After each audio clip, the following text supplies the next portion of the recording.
திருச்சிற்றம்பலம். நீங்கள் கேட்க இருப்பது இராசாங்க சமயம் சண்டமாருதம் சோமசுந்தரன் நாயக்கர் வரலாறு பாகம் 2. எழுதி ஒளிவடிவம் தந்திருப்பவர் செந்தமிழரசு கி. சிவகுமார் அவர்கள். திருச்சிற்றம்பலம்.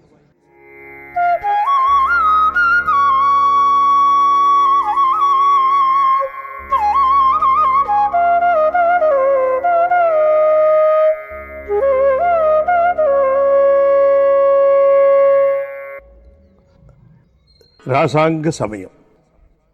கதவை பூட்டிவிட்டு காலணியை மாட்டுவதற்கு முயன்ற போதுதான் கவனித்தார் அச்சுதானந்தர் அரங்கசாமியை. என்ன அரங்கசாமி, மௌனமா வந்து நிற்கிற, உன்னை கவனிக்கவே இல்லையே என்றார். இல்லைங்க ஐயா, நான் வரபோது நீங்க வெளியே கிளம்பிக்கிட்டு இருந்ததை பார்த்தேன். ஐயா கிட்ட பேசலாமா வேணாமான்னு யோசித்தேன். எங்கேயோ அவசரமாக கிளம்புனதை பார்த்ததும் இடையூறு பண்ண வேணாமேன்னு யோசித்தேன் என்றான் அரங்கசாமி. அரங்கசாமி, இப்போ உனக்கு நான் ஒரு மகிழ்ச்சியான செய்தி சொல்ல போகிறேன். ரொம்ப நாளாக ஆவலோடு எதிர்பார்த்த ஒன்று இன்னைக்கு நிறைவேற போகுது என்றார் அச்சுதானந்தர் மகிழ்ச்சி நிறைந்த முகத்தோடு. என்னதுங்க ஐயா என்று வினா குறிப்போடு அரங்கசாமி கேட்டு முடிப்பதற்குள் அவசரமாக அவரே தொடர்ந்தார். பம்பாய்க்கு பக்கத்தில் புனேவில் இந்திரா நதி கரையில் ஒரு வேதாந்த மடம் இருக்குன்னு சொல்லியிருக்கேன்ல. ஆமாங்க ஐயா, அந்த மடத்து சாமி பூஜ்ய ஸ்ரீ நாராயண யதீந்திரர் இன்னைக்கு மதராஸ் வராங்க. அவங்கள திருவல்லிக்கேணி பார்த்தசாரதி சாமி கோயிலில் வரவேற்க பெரிய ஏற்பாடாகி இருக்கு. சாமி உபதேசம் பண்ணுறாங்க. எத்தனை நாள் கனவு, அவங்கள தரிசனம் பண்ணணும், அவங்க உபதேசம் கேட்கணும். நாம் எத்தனை நாள் இதை பற்றி பேசியிருப்போம் அரங்கசாமி. என்ன அரங்கசாமி, நான் பேசிக்கிட்டே இருக்கிறேன், நீ ஒன்றும் சொல்ல மாட்டேங்கிற என்று நிறுத்தினார் அச்சுதானந்தர். அவர் குரலில் கொப்பளித்த ஆர்வத்தை கவனிக்க தவறவில்லை அரங்கசாமி. ஆமாங்க ஐயா, நாம் பலமுறை பேசியிருக்கோம் என்று அவனால் கூற முடிந்ததே தவிர அவனுடைய ஆர்வமின்மை அந்த குரலிலே தெரிந்தது. உள்ளத்திலோ பல்வேறு எண்ணங்கள் அரங்கசாமிக்கு அலைமோதின. குருவை பார்த்து தாம் கொண்டு வந்திருக்கிற செய்திகளை சொல்ல இது தக்க தருணம் அல்ல என்று மட்டுமே அரங்கசாமிக்கு தோன்ற ஆரம்பித்தது. அச்சுதானந்தர் தொடர்ந்தார். யதீந்திரர் வர செய்தி தெரிந்ததும் முதல்ல அந்த சந்தோஷத்தை உங்ககிட்ட பகிர்ந்துக்கத்தான் தேடினேன். உன்னை நீ கிடைக்கல. உன் வீட்டில் கேட்டேன், அவங்க தெரியலன்னுட்டாங்க. சரி, உன்னை கூட்டிகிட்டாவது போயிடலாம்னு தான் நேற்று கூட ஆரம்பிச்ச, நீ இல்லை. ஆனால் பாரு, பெருமாள் எப்படி உன்னை கூட்டிட்டு வந்திருக்கிறாருன்னு. 2 நிமிஷம் நீ தாமதமாக வந்திருந்தாலும் என்ன நீ சந்திச்சிருக்க முடியாது. நாம் 2 பேரும் இந்த நிகழ்ச்சிக்கு போயிருக்கவும் முடியாது என்று அரங்கசாமியும் அந்த நிகழ்ச்சிக்கு தன்னோடு வரப்போவதாக அவனை கேளாமலேயே தீர்மானித்தார் அச்சுதானந்தர். ஆனால் அரங்கசாமி தெளிவாக பதில் கூறினார். ஐயா, மன்னிக்கணும், நீங்கள் ஆள் விட்டு பல முறை அனுப்பிச்சதை தெரிந்தும் நான் தங்களை வந்து சந்திக்க முடியல. நேற்று வந்துட்டு போனதா அப்பா சொன்னதும் நிச்சயமாக இன்னைக்கு உங்களை சந்திக்கணும்னு தான் வந்தேன். ஆனால் நீங்கள் இப்போ அவசரமாக திருவல்லிக்கேணி போகிறதால உங்களை தொந்தரவு பண்ண விரும்பலை. நாளைக்கு வேணும்னா நான் வரேங்க ஐயா. அச்சுதானந்தர் முகத்தில் சட்டென்று ஏமாற்றம் தெரிந்தது. அடுத்து அது ஒரு கேள்வியிலும் தோணித்தது. அப்ப நீ என் கூட வரலையா அரங்கசாமி? இல்லைங்க ஐயா, நீங்கள் போயிட்டு வாங்க, நான் உங்களை அப்புறமா சந்திக்கிறேன் என்று பதில் கூறிய அரங்கசாமி முகத்தை சற்று உற்று நோக்கினார் அச்சுதானந்தர். நீ என்கிட்ட ஏதாவது சொல்லணும்னு வந்தியா அரங்கசாமி என்றார். ஆமாங்க ஐயா, ஆனால் அதுக்கு இது நேரம் இல்லை என்றான் அரங்கசாமி. 1-2 வினாடிகள் தாமதித்தார் அச்சுதானந்தர். பின் என்ன நினைத்தாரோ தெரியவில்லை. காலணிகளை கழற்றி போட்டுவிட்டு பூட்டிய கதவை திறந்தார் அவர். பின் உள்ளே நுழைந்தவாறு வா அரங்கசாமி என்று உள்ளே அழைத்தார். அரங்கசாமிக்கு சங்கடமாக இருந்தது. ஐயா, நீங்க போக வேண்டிய நிகழ்ச்சிக்கு தாமதமாகிவிடும். பரவாயில்ல அரங்கசாமி, உன்னை திருப்பி அனுப்ப மனம் இஷ்டப்படலை. யதீந்திரன் முக்கியம்தான், ஆனால் எனக்கு அரங்கசாமியும் முக்கியம், வா உள்ள என்றதும் அரங்கசாமி வீட்டிற்குள் நுழைந்தார். உட்காரப்பா என்றவர் தன் வழக்கமான ஆசனத்தில் அமர்ந்தார். எதிரில் கீழே அமர்ந்தான் அரங்கசாமி. நிகழ்ச்சி காலை 8:30 மணிக்குன்னு சொன்னாங்க. இப்போவே மணி 8 ஆச்சு. சூளையிலிருந்து திருவல்லிக்கேணி நடந்து போக எப்படியும் 1/2 மணி நேரம் ஆகும். அதனால் இப்போ போனால் தான் சரியாக இருக்கும். சாமி 12 மணிக்கு கிளம்பி காஞ்சிபுரம் போகுது. அங்கே வரதராச பெருமாள் கோயிலில் நிகழ்ச்சி. அதனால தான் அவசரமாக கிளம்பினேன். ஆனால் நீ வந்த காரணத்தை தெரிஞ்சிக்காமல் போனால் அங்கே எந்த நிகழ்ச்சியிலும் மனம் எனக்கு லைக்காது. அதனால் 15 நிமிஷம் தாமதமானாலும் பரவாயில்ல, நீ சொல்லுப்பா, அதை கேட்டுட்டு நான் போகிறேன் என்றார் அச்சுதானந்தர். ஐயா, நான் தங்களை சந்திக்க வந்ததுக்கான காரணத்தை மட்டும் சொல்லுகிறேன். ஆனால் விளக்கங்களை இந்த 15 நிமிஷத்தில் சொல்ல முடியாது என்று அரங்கசாமி கூறி நிறுத்தியதும், சரி அரங்கசாமி, அப்படியே செய் என்றார். தொடர்ந்தான் அரங்கசாமி. ஐயா, இந்த 1 மாசத்துல நான் முழுக்க முழுக்க நேரத்தை செலவு பண்ணது எதுக்குன்னு தங்களுக்கு தெரியுமா? தெரியாது அரங்கசாமி. நீ ஏதோ நூலகம் போறதா 1-2 சமயத்தில் உங்க அப்பா சொன்னாரு. உனக்கு ஒரு உத்தியோகம் கிடைக்கணும், வாழ்க்கை அமையணும், அப்படித்தான் முயற்சி பண்றதா என்கிட்ட அவர் சந்திக்கும் போது சொல்லுவாரு. அதனால உன் உத்தியோக சம்பந்தமா நீ முயற்சி செய்துக்கிட்டு வரேன்னு நினைச்சேன் என்றார் அவர். இல்லைங்க ஐயா, அப்பா எனக்கு வேலை வாங்கி தர முயற்சி பண்ணிக்கிட்டு இருக்காரு. ஆனா நான் எந்த முயற்சியும் பண்ணல. வாங்கி கொடுத்தா வேலை செய்வேன் தான், ஆனா அதை விட முக்கியமான வேற ஒன்று செய்துக்கிட்டு இருந்தேன் என்று நிறுத்தியதும் அச்சுதானந்தர் ஆவலாக அவன் முகத்தையே பார்த்து கொண்டிருந்தார். அவர் உள்மனம் மட்டும், அரங்கசாமி இப்போது தன்னிடம் கூறப்போவது மிக மிக முக்கியமானது மட்டுமல்ல, தங்கள் வாழ்விற்கே புதிய திருப்பு முனையாகவும் அமையப் போகிறது என்று உணர்த்தி கொண்டே இருந்தது. அதனால் எதுவும் பேசாமல் அவர் அரங்கசாமியை பார்த்து கொண்டே இருந்தார். சாமி, இந்த 1 மாசத்துக்கு மேல நான் சைவ சித்தாந்த நூல்களை ஒன்று விடாமல் ஆய்ந்து கொண்டிருந்தேன். பல உண்மைகளை நான் தெரிந்து கொண்டேன். தவறு, அப்படி சொல்லக்கூடாது. பல உண்மைகள் எனக்கு உணர்த்தப்பட்டன. பொதுவான நூலை படிக்கிற பொழுது நாம் தெரிந்து கொள்வன செய்திகள். ஆனால் அருளாளர் நூல்களை படிக்கிற பொழுது செய்திகளை தெரிந்து கொள்வதோடு நின்று விடாமல் அவை நமக்கு உணர்த்தவும் பட வேண்டும். அது பரசிவத்தால் மட்டுமே முடியும் என்று கூறி நிறுத்தினான் அரங்கசாமி. என்ன துணிவு! என்னிடமே பரசிவத்தின் பரத்துவம் பற்றி அரங்கசாமி விளக்குகிறானா? நம்ப முடியவில்லை அச்சுதானந்தருக்கு தன்னுடைய காதுகளை. அரங்கசாமி அச்சுதானந்தரின் எந்த ஒப்புதலையும் எதிர்பார்த்து வரவில்லை. தாம் உணர்ந்தவற்றை சொல்லி போக வேண்டும் என்ற கருத்தே அவரிடம் இருந்தது. அதை அச்சுதானந்தர் உணர ஆரம்பித்தார். சாமி, இப்ப நாம வாழ்கின்ற வாழ்க்கை பொய்யா மெய்யா என்று கேட்டார். என்ன அரங்கசாமி, என்னையா கேட்கிற என்ற அச்சுதானந்தரின் கேள்வியில் அதன் நிறைவு பகுதியான உனக்கே தெரியாதா என்ற அடுத்த கேள்வியும் தொனித்தது. சாமி, எனக்கு தெரிஞ்சாலும் நீங்களே சொல்லுங்க என்றதும் அவர் தொடர்ந்தார். வேதாந்தம் கூறும் மாய விளக்கங்கள், இந்த உலகம் பொய், இந்த வாழ்வும் பொய். சரி, பொய்யான இந்த வாழ்க்கையில் நாம் தெரிந்து கொள்வதும் அனுபவப்படுவதும் பொய்யா மெய்யா? என்ன சந்தேகம்? பொய் தான். அப்ப நாம பெறுகிற அனுபவம் பொய், தெரிஞ்சுக்கிற செய்திகள் பொய், எல்லாமே பொய்னா எந்த மெய்ய தெரிஞ்சுக்க போறோம்? பொய்யான உடம்பாலும் பொய்யான உலகத்தாலும் போலியான வாழ்க்கையாலும் மெய்யான பரபிரம்மத்தை எப்படி உணர்வது? அச்சுதானந்தர் பதிலேதும் சொல்லவில்லை. சமயங்கள் உண்மையான வாழ்விற்கு ஆதாரமாகவும் வாழ்வை அர்த்தமுள்ளதாகவும் செய்யாவிடில் பயனற்ற செயல்களாக இந்த உலக நிகழ்வுகள் முழுமையும் ஆகிவிடும். பயனற்ற செயல்களுக்கு ஆதரவாளராகவும் ஆதாரமானவராகவும் ஈசன் ஆகிவிடுவார். மெய்மையே வடிவான ஈசன் பொய்மையே நிறைந்த மாயா உலக வாழ்விற்கு நிச்சயமாக ஆதாரமாகவோ ஆதரிப்பவராகவோ இருக்க வாய்ப்பில்லை என்று தம் வாதத்தை கூறி நிறுத்தியதும் அச்சுதானந்தர் வியப்புடன் அரங்கசாமியே பார்த்து கொண்டிருந்தார். பெண், அப்ப நீ என்னதான் சொல்ற அரங்கசாமி என்று மட்டும் கேட்டார். அரங்கசாமி தொடர்ந்தார். வேதாந்த தத்துவங்கள் மக்களின் அன்றாட வாழ்வின் உயர்விற்கோ ஆன்ம முன்னேற்றத்திற்கோ மகிழ்வை பெற்று துன்பமில்லாத வாழ்வை பெறுவதற்கோ உதவா. அவை வெறும் தத்துவங்கள், வாழ்விற்கு பயன்படாமல் இருக்கின்ற காகித பூக்கள். ஆனால் சைவ சித்தாந்தம் வாழ்வியலை ஒட்டியும் வாழ்வியலில் தோய்ந்தும் வாழ கற்றுக் கொடுக்கின்ற கொள்கைகள். வாழ்க்கை துன்பம் என்று காட்டுவதோடு வாழ்க்கையை விடச் சொல்லி நிற்கிறது வேதாந்தம். ஆனால் வாழ்க்கையை துன்பம் களைந்து இன்பமாக வாழ முடியும். அப்படி வாழ்ந்து உயர்வு பெறுக என்று நடைமுறை வாழ்வை ஒட்டி காட்டுகிறது சைவ சித்தாந்தம்.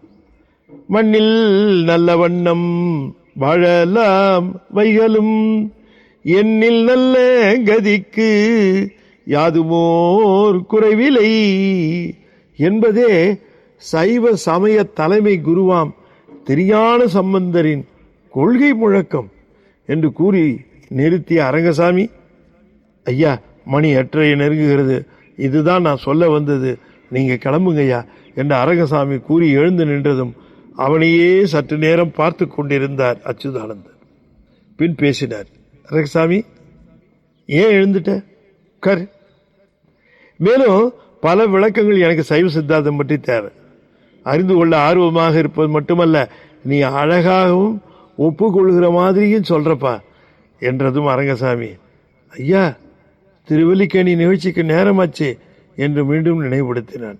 ஆனால் அச்சுதானந்தர் அழுத்தம் திருத்தமாக பதில் சொன்னார். அரங்கசாமி, அந்த நிகழ்ச்சிக்கு நான் போக போறதில்லை என்றார். அரங்கசாமியின் விழிகள் வியப்பால் விரிந்தன.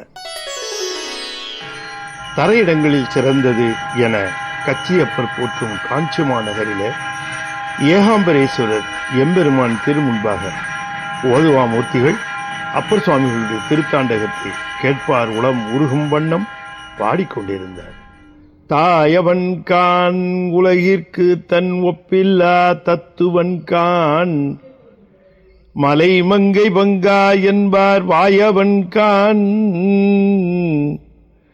வரும் பிறவி நோய் தீர்ப்பான் கான், வானவர்க்கும் தானவர்க்கும் மண்ணுளோர்க்கும் சேயவன் கான், நினைவார்க்கு சித்தம் மாற திருவடியே உள்கி நினைந்தெழுவார் உள்ளம், ஏயவன் கான் எழிலாரும் பொழிலார் கச்சி ஏகம்பன் கான்,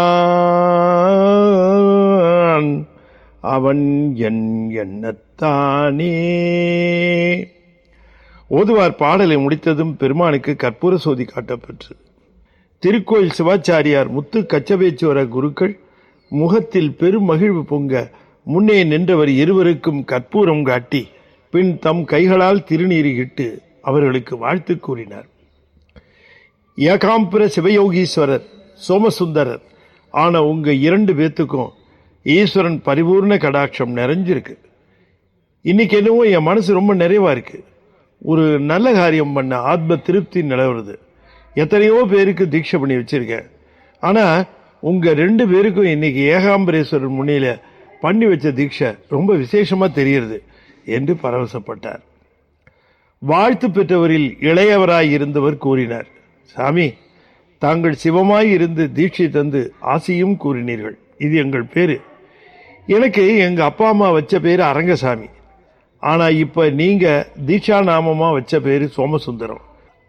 அதனால நீங்க தான் எனக்கும் எங்க ஐயாவுக்கும் அம்மையப்பர் என்று கண்களில் கண்ணீர் மல்க சோமசுந்தரர் கூற உடன் இருந்த ஏகாம்பர சிவயோகீஸ்வரர் அதை ஆமோதித்தார். சோமசுந்தரம், நீ சைவத்துக்கு செய்ய வேண்டிய தொண்டு ரொம்ப இருக்குப்பா. நீ ரொம்ப நன்னா வருவ. எனக்கு மனசுல படுறது, சிவாகமங்கள்ல உலக நன்மைக்காக சிவ வழிபாடும் சிவதோத்திரங்கள் ஓதப்பட வேண்டியதையும் நிரம்ப சொல்லியிருக்கு. நீ தேசம் முழுக்க போய் இதை பரப்பணும். உன் வார்த்தைகளுக்கு அதிக வலிவு உண்டு. ஏன் அப்படி சொல்றேன்னு தெரியுமா? லோகத்துல குருவையே சீடன் தன் விளக்கங்களினால மாத்தினது நேக்கு தெரிஞ்சு இதுதான் முதல் தடவை. அத நீ செஞ்சிருக்கிற. எனவே பலரை நீ சைவத்தின் பெருமையை உணர வைக்க போற. உலகமே உன் பின்னால வரப்போகுது. அமோகமா இருப்பப்பா என்று மனம் நிறைந்து வாழ்த்தினார். அவரிடம் விடைபெற்றுக் கொண்டு சென்னை நோக்கி புறப்பட்டனர் இருவரும். சோமசுந்தரத்திற்கு நம்பவே முடியவில்லை. எவ்வளவு விரைவாக செயல்கள் நடந்து முடிந்துவிட்டன. அன்று திருவல்லிக்கேணி நிகழ்ச்சிக்கு கிளம்ப இருந்த அச்சுதானந்தரை சந்தித்து அவரிடம் சைவ சமயம் பற்றி பேசியது, சைவ சித்தாந்த விளக்கங்களை அவரிடம் சொன்னது, அவர் மீண்டும் கேட்ட கேள்விகளுக்கு பதில் சொன்னது, பின் அச்சுதானந்தர் சைவ சமய கொள்கையிலேயே தமக்கு ஏற்பட்ட பிடிப்பை தெரிவித்தது, இருவரும் கும்பகோணம் சென்று முன்னர் தீட்சை பெற்ற சங்கராச்சாரியாரிடம் தம் தீக்கைகளை மீள ஒப்படைத்தது. பின்னர் தமக்கு சிவதீக்கை வழங்க உரியவர்களை தேடியது.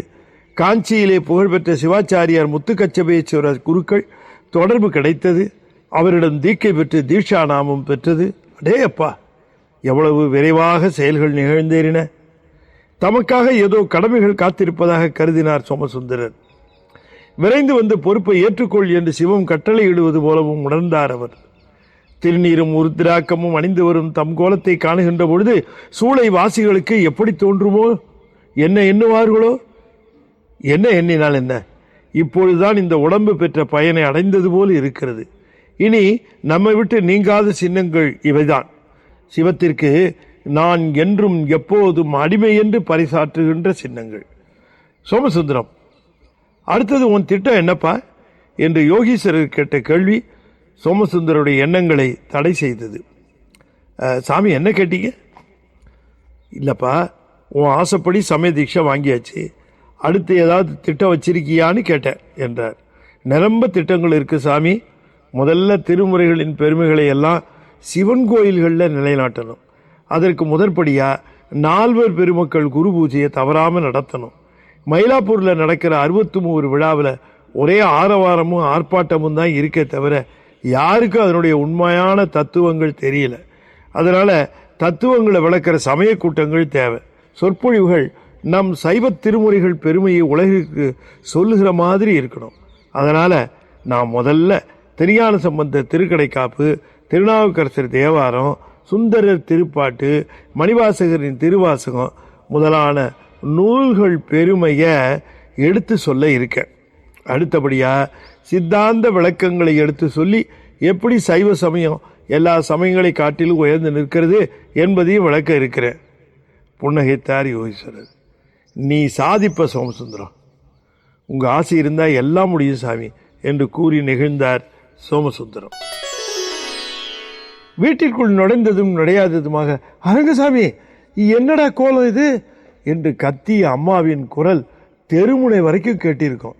தன் நெற்றியில் விளங்கிய திருநீர் கூட அம்மாவை கலக்கியிருக்காது. ஆனால் கழுத்தில் போட்டிருந்த உருத்ராட்சமே அம்மாவின் இந்த அதிர்ச்சிக்கு காரணம் என்று உணர்ந்தார் சோமசுந்தரர். அம்மா, இனிமே என்ன அரங்கசாமின்னு கூப்பிடாத, என் பேரு சோமசுந்தரம். இது என்னடா கூத்து, கோலந்தான் மாறிச்சுன்னு பார்த்தா பேருமா? எவ்வளவு அழகான பேரு அரங்கசாமி. யார் அவன் பேரை மாத்தினது? ஏகாம்பரேஸ்வரர் என்றார் சோமசுந்தரர் நிதானமாக. அவர் எங்க இருக்காரு? அவர் ஏன் உன் பேரை மாத்தணும்? நீ அதுக்கு ஏன் ஒத்துக்கிட்ட? அம்மா அடுக்கின கேள்விகளுக்கு சோமசுந்தரர் ஒரே செயலில் பதில் கூறி தாயை சமாதானப்படுத்தி விட்டார். அது என்ன என்றால், நெடுஞ்சாங்கிளையாக தாயின் திருவடிகளில் விழுந்து அவர் பாதங்களில் தம் சிரசை பதித்தார். என்னை ஆசீர்வாதம் பண்ணுங்கம்மா. தாயின் மனம் வினாடியில் கரைந்தது. 2 கரங்களால் தொட்டு தூக்கினார். அருமை மகனே, மகாராசனா இருப்பா என்றவர், சோமசுந்தரங்கிற பெயர் கூட நல்லதான் இருக்கு என்று கூறி தன்னை சமாதானப்படுத்தி கொண்டவர், அப்பா காலையிலிருந்து உன்னை தேடிக்கிட்டு இருக்காருப்பா என்றாள். ஏம்மா என்று கேட்ட சோமசுந்தரத்திடம் தாய் மகிழ்ச்சியோடு அந்த செய்தியை தெரிவித்தார். உனக்கு கார்பரேஷன்ல கிளார்க் வேலை கிடைச்சிருக்கா, ஆர்டர் வந்துருச்சான், இன்னும் 2 நாள்ல வேலைக்கு சேரணுமா என்று கூறி மகிழ்ந்தார் அந்த தாய். அப்படியா, பாத்தியா, சோமசுந்தரன்னு பேர் மாத்தினதும் கார்பரேஷன்ல வேலை கிடைச்ச செய்தி வந்திருக்கு. எல்லா செல்வமும் கொடுக்கிற சிவனோட பேர் தான்மா சோமசுந்தரம். உனக்கு பிடிக்கலையா என்று கேட்ட மகனிடம், என்ன பேர் வேணாலும் வச்சுக்கடா, நீ ஏன் மவங்கிற உறவு மாறப்போவதா என்ன என்று பதில் கூறிய தன் தாயின் தெளிவை கண்டு அதிசயித்தார் சோமசுந்தரர். மதராஸ் கார்பரேஷன் கிளார்க் உத்தியோகம் அவ்வளவு சுலபமாக இல்லை சோமசுந்தரத்திற்கு. உத்தியோகத்தை நம்பி பெண் தர நான் நீன்னு போட்டி போட்டுக்கிட்டு பல பேர் வர அப்பாவும் அம்மாவும் சொன்ன சிவஞானத்தம்மாளை தன் வாழ்க்கை துணையாக ஏற்றுக்கொண்டார் சோமசுந்தரர். வாழ்க்கை சக்கரம் வேகமாக சுழன்று கொண்டே இருந்தது. ஆனால் சோமசுந்தரர் எண்ணங்கள் சிவனிடமும் திருமுறைகளிடமே லயித்திருந்தன. பல்வேறு சமய சொற்பொழிவுகளாற்றிய சோமசுந்தரம் கூட்டங்களுக்கு தேன் உண்ண வரும் ஈக்கள் போல பெருமளவில் மக்கள் கூடினர். எங்கு சென்றாலும் அவரை கடவுள் போல பார்க்க ஆரம்பித்தனர் அவர்கள். பல கூட்டங்களில் நாயக்கர். இப்பொழுது அவர் இந்த பெயரில் தான் பிரபலமானார். சோமசுந்தரம் என்கிற பெயரை கூறவும் மக்கள் அஞ்சினர். பல கூட்டங்களில் நாயக்கர் பேச ஆரம்பித்ததும் மக்கள் சொல் மறந்து செயல் மறந்து தம்மை இழந்து கட்டுண்டவர் போல் இருந்து கேட்டனர். சிவனின் திருவருளால் 3 மகள்களுக்கும் 1 மகனுக்கும் பொறுப்புள்ள தந்தையாகவும் விளங்கினார். எவரையும் பள்ளி அனுப்பாது தாமே ஆசிரியராகவும் விளங்கினார். அது எப்படி சாத்தியமாயிற்று?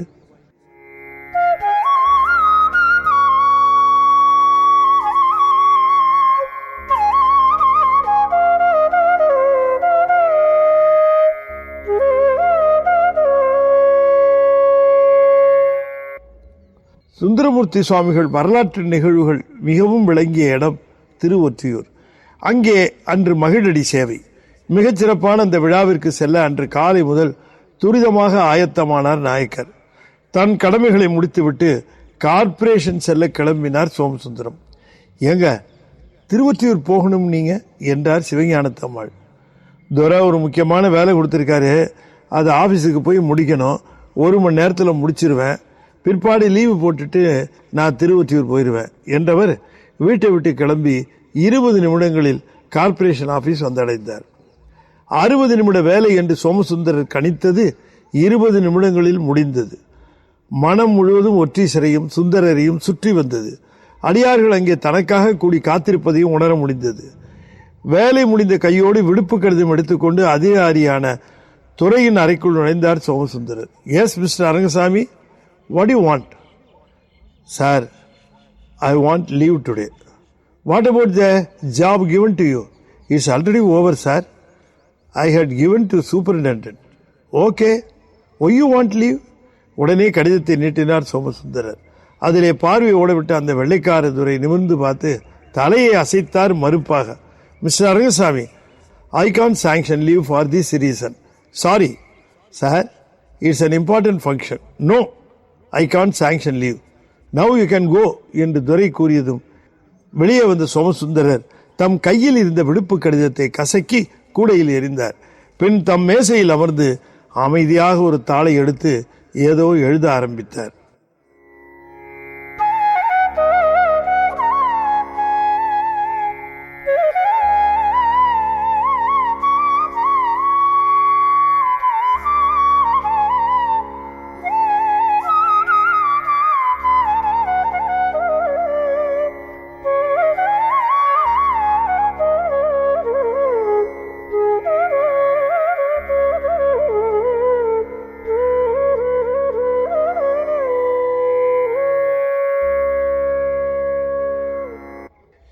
சிவஞானம், கதவை தர என்ற நாயக்கரின் குரல் கேட்டு திடுக்கிட்டு விழித்தவர் வாரி சுருட்டி கொண்டு கதவை திறக்க ஓடினார்.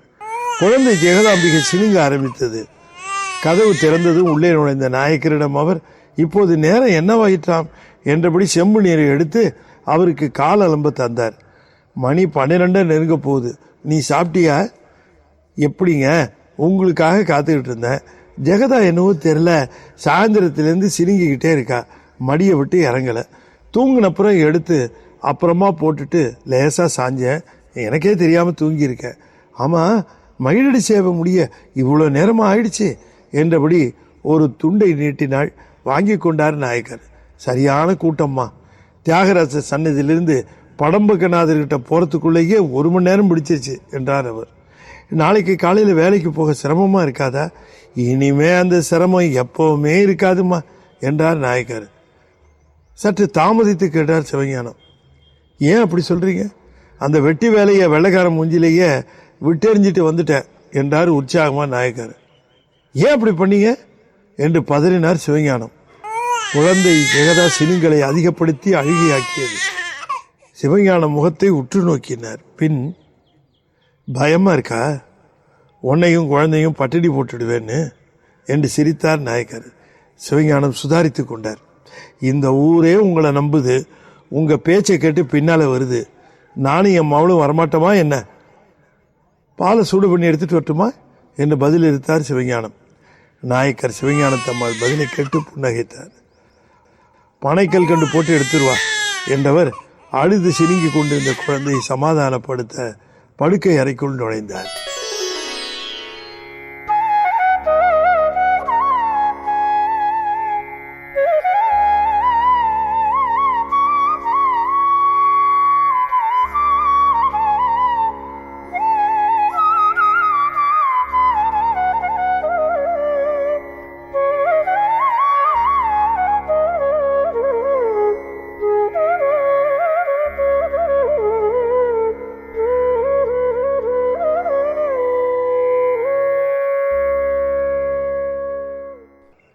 அந்த நாளில் நாயக்கரின் பேச்சை கேட்க மக்கள் சுற்றுப்புற ஊர்களிலிருந்து தூரத்தை பெரிதுபடுத்தாது வர ஆரம்பித்தார்கள். நாயக்கர் திருவாசகம் பேசுகிற போது அவர் கண்களில் தெரிந்த ஒளி பலரின் வாழ்க்கை இருளை விரட்டி அடித்தது. திருஞான சம்பந்தரின் தேவாரத்தை பாடி வழக்குகின்ற பொழுது மக்கள் ஞானசம்பந்தர் வாழ்ந்த காலத்தில் வாழ்ந்தது போல உணர்ந்தனர். நாயக்கர் ஒரு மகானாக அவர்களுக்கு தெரிந்தார். பேச்சில் கம்பீரம், தெளிவு, உண்மை, உறுதி அனைத்தும் போட்டி போட்டுக்கொண்டு ஒன்றை ஒன்று விஞ்சுகிற நிலையில் சொற்பொழிவுகள் நிகழும். நாயக்கரை எடக்காக கேள்வி கேட்க ஓரொரு சமயம் சிலர் முயன்ற போது அவர்களை சூறாவளி காற்றில் சிக்கிய பஞ்சு போல ஆகச் செய்தார். அவர் சிவமே பதி என்ற அவரது ஆழ்ந்த நம்பிக்கை கொஞ்ச நெஞ்சம் ஐயமுடையவரையும் அது நீங்குமாறு செய்து அவர் வழியில் செல்ல வைத்தது. சைவத்திற்கோ சைவ நூல்களுக்கோ எங்கேனும் யாரேனும் இழுக்கு செய்ய நினைத்தால் அவர்கள் நாயக்கரிடம் சிங்கத்திடம் சிக்கிய சிறுநெறி போல ஆகிவிடுவார்கள். அப்படித்தான் ஒரு நாள் திடமான திருமேனியிலும் நெற்றியிலும் பளிச்சென்று ஒளிவிடும் திருநீற்று கீட்டுகள், மார்பை அலங்கரிக்கும் ருத்ராக்க மணி மாலை, இடுப்பில் வெளுத்த தூய வெண்ணிற ஆடை, தோளில் சால்வை, உறுதியான பார்வை, ஒப்பிட முடியாத ஒரு தெளிவு முகத்தில் நாயக்கர் அந்த கூட்டத்தில் தனித்து தெரிந்தார். உரத்த குரலில் அவர் பேசவும் ஆரம்பித்தார். திருச்சிற்றம்பலம். இன்றைய தினம் எம் வேண்டுகோளுக்கு இணங்கி இங்கே எழுந்தருளி இருக்கும் ஜி.எஸ். சாமிகளுக்கும் மற்ற வைணவ பெரியவர்களுக்கும் எம் சைவ ஞானிகளுக்கும் நீதிமன்றத்தில் நீதி அரசராக விளங்குபவர்களுக்கும் நடுவுநிலை காக்கும் பொது ஜனங்களுக்கும் என்னுடைய முதற்கண் வணக்கத்தை நான் தெரிவித்துக் கொள்கிறேன். அன்றாடம் வேதத்தை அபியாசம் செய்கிறவர்களும் ஆகமம் உபனிஷத்துக்களில் இதிகாச புராணங்களில் தேர்ச்சி பெற்று தெளிவூற்றவர்களும் இங்கே கூடியிருக்கிறீர்கள். திருவல்லிக்கேணி பார்த்தசாரதி திருக்கோயில் பாரம்பரியம் மிக்கது, பக்தர்கள் மனதில் நீங்கா இடம் பிடித்தது. இத்திருக்கோயில் வரலாற்று நிகழ்வுகளின் பதிவுகளை தாங்கி சுமந்து கொண்டிருக்கிறது என்று கூறி நிறுத்தியவர் சற்று தாமதித்து மீண்டும் துவங்கினார். அந்த பெருமைக்கு களங்கம் விளைகிற மாதிரி இங்கே ஒரு செயல் நிகழ்ந்திருக்கிறது. இங்கே என்றால் ஜீயர் இடைமறித்தார். இந்த திருக்கோயிலில் கோயில் பூசா விதிகள் பற்றியோ நடைமுறைகள் பற்றியோ இங்கு நமக்கு விசாரணை செய்ய அதிகாரம் கிடையாது நாயக்கரே என்ற ஜீயரிடம் அவசரமாக குறுக்கிட்டார் நாயக்கர். மன்னிக்க வேண்டும், அது பற்றி யாம் இங்கே பேச வரவில்லை.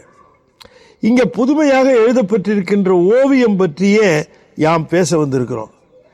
திருக்கோயிலுக்குள் வரையப்பட்ட ஓவியம் பற்றி பேச உமக்கு என்ன உரிமை இருக்கிறது என்று கூட்டத்தில் ஒருவர் எழுந்து கேட்க சலசலப்பு தோன்ற ஆரம்பித்தது. உடனே நாயக்கர், ஓவியம் பற்றி பேசுவதற்கு காரணம் அன்றாடம் நாங்கள் வழிபாடு செய்து வருகின்ற சிவனுக்கு களங்கம் கற்பிக்கின்ற வகையில் அது அமைந்திருக்கிறதே. ஜி.எஸ். சாமிகள் கூறினார், நாயக்கரே, ஓவியத்தில் ஏதாவது ஒரு பகுதியை ஆட்சேபிக்கின்றீரா அல்லது ஓவியம் முழுமையும் ஆட்சேபிக்கின்றீரா? நாயக்கர் தெளிவாக பேசினார். ஓவியத்தின் ஒரு பகுதியே என் ஆட்சேபத்திற்கு உரியது என்றதும் ஜீயர், திருமாலுக்கு பிரமன் திருவடி வழிபாடு செய்து பாதோதகம் பருகுகின்றார், இதில் தாங்கள் எதை ஆட்சேபிக்கின்றீர்கள் என்று கூறியதும் நாயக்கர், அடட, ஓவியம் என்று மட்டும்தானே நான் குறிப்பிட்டேன், ஆனால் தாங்கள் அது எந்த ஓவியம் என்று குறிப்பிட்டது எனக்கு வியப்பாக இருக்கிறது என்று நாயக்கர் சொன்னதும் ஜீய திகைத்து போனார். கூட்டத்தில் ஒரு சிலர் அதுதானே என்று ஆமோதித்தனர். நாயக்கரே மீள பேச துவங்கி நிலைமையை சீர் செய்தார். திருமால் திருவடிக்கு திருமஞ்சனம் ஆட்ட பிரமன் எங்கிருந்து நீர் பெறுகிறார் என்று நாயக்கர் கேட்டதும் உடனே ஜீயர், புனித நீரால் திருமஞ்சனம் ஆட்டுவது இயல்புதானே ஐயா, கங்கையினும் புனித நீர் உண்டா, அதை பெற்று என்று விளக்கிய போது இடைமறித்தார் நாயக்கர். மன்னிக்க வேண்டும், கங்கையை மட்டும் காட்ட வேண்டுவது தானே, அருகே சிவனை ஏன் ஓவியம் தீட்ட வேண்டும்? சிவன் சிரசில் இருப்பது நீர் கங்கையோ? அதற்கு வானதி என்றளவா பெயர்?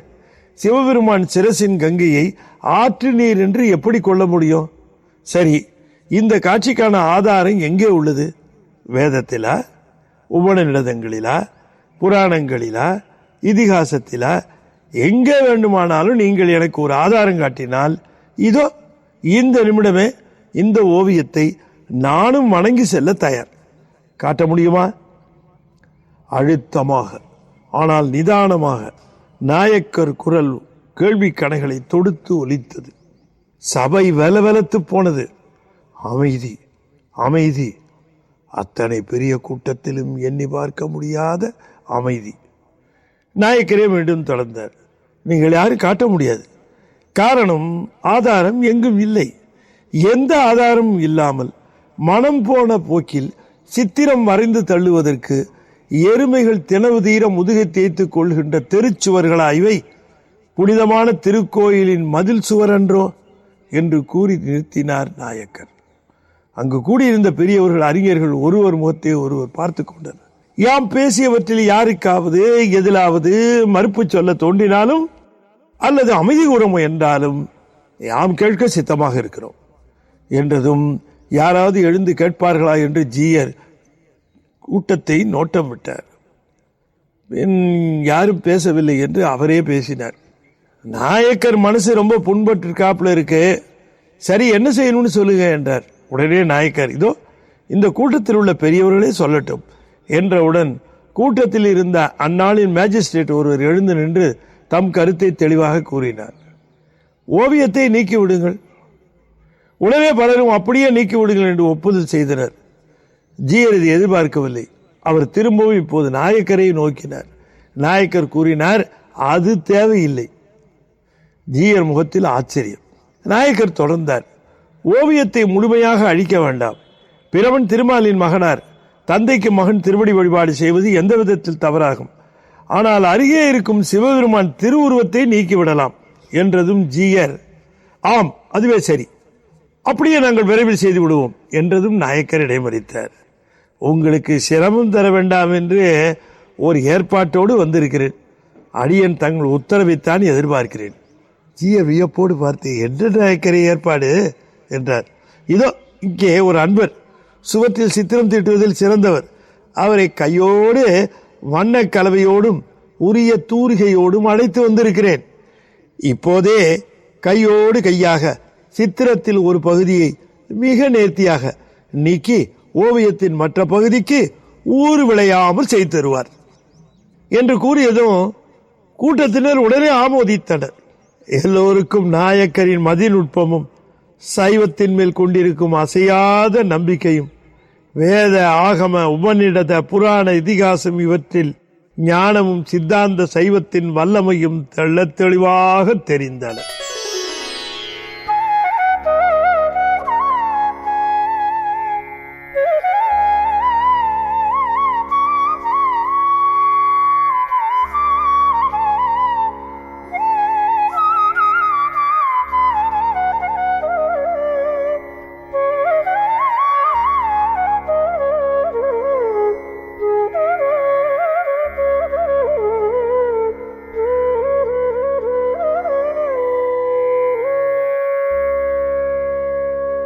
இதன் அடுத்த பகுதி வருகின்ற புதன் அன்று ஒளிபரப்பாகும். திருச்சிற்றம்பலம்.